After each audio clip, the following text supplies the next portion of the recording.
When it comes to the Marlins' desire to trade reigning NL MVP Giancarlo Stanton and the $295 million still on his contract, you can be forgiven for thinking that it's the Giants or Cardinals or bust for the slugger.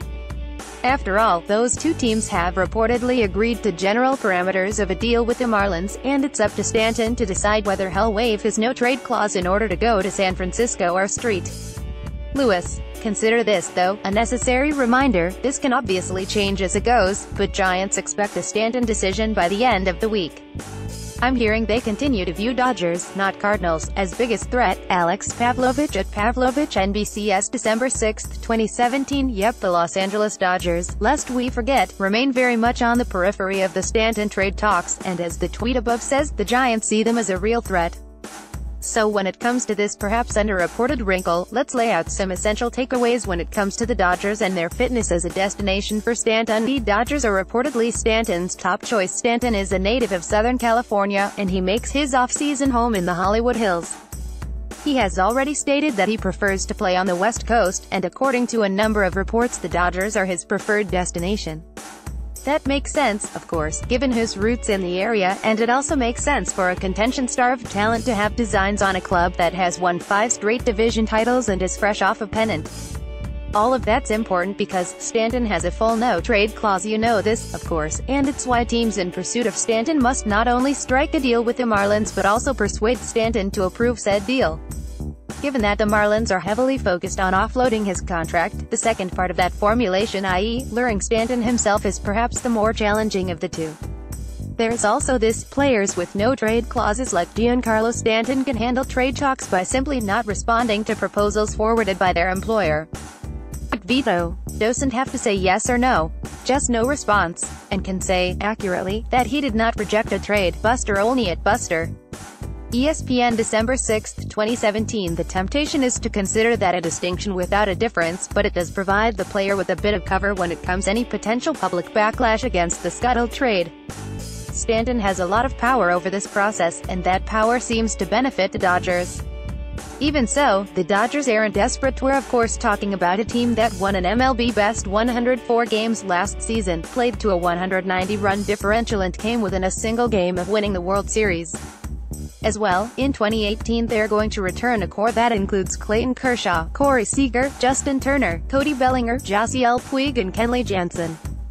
With Puig, Bellinger, Jock Peterson, Chris Taylor and Enrique Hernandez all in the fold, they also have plenty of outfield options. Outfield prospect Alex Verdugo might also play his way to Chavez Ravine for good at some point next year. Stanton would necessarily make any team better, but the Dodgers don't have to have him in order to be the favorites in the NL West.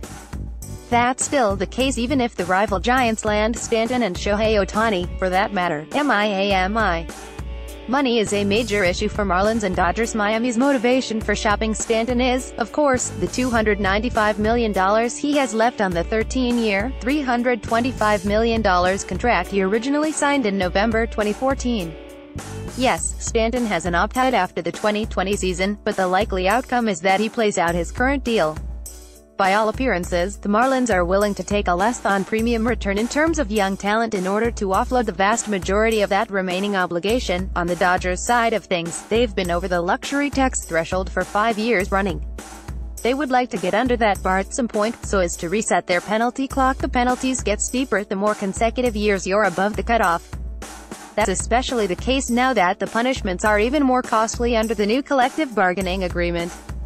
All of that is a real impediment, even for a team with coffers as deep as the Dodgers. Eric Stephen of True Blue LA did a great job of breaking down the Dodgers' current straits on this front. The upshot is that taking on a contract like Stanton's would make it difficult for them to get under the threshold. The Dodgers, however, might have some leverage. If Stanton passes on a trade to the Giants or Cardinals, then the Dodgers will be in a good spot.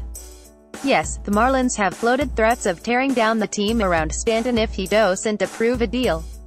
However, for a team with a below-market TV contract, no ballpark naming rights deal and major trouble selling tickets, the best path to cutting costs is first and foremost trading Stanton. Given Stanton's no-trade clause and his likely preference to play for the Dodgers, LA can perhaps leverage those factors and agree to assume less of Stanton's salary obligation than the Giants and Cardinals have. That's perhaps why the Dodgers front office is slow playing this to an extent. How much can they take on while still hitting their payroll targets and addressing other roster needs both now and in the years to come? To what degree can the Marlins be cornered into paying more of that $295 million that Stanton is owed if those San Fran Street Louis frameworks fall apart? And beyond all that, it's also about next offseason. Maybe the Dodgers wish to retrench, get under the threshold for 2018 and then go all out next winter. After all, franchise icon Kershaw has an opt-out after the upcoming season, and the free agent class will include the likes of Bryce Harper and Manny Machado. As a higher revenue, big-market franchise, the Dodgers can be players in the winter of 201,819, but taking on too much of Stanton's deal would complicate that. On the other hand, don't you want to make the most of what is potentially Kershaw's final year in LA? By improving the 2018 team as much as possible? No one available moves the needle like Stanton would. Trading for a player like Stanton with that kind of contract isn't easy, but it's especially complicated for the Dodgers. Perhaps that's why they've been relatively quiet. As every offseason teaches us, though, it's the quiet ones who often end up making the most noise.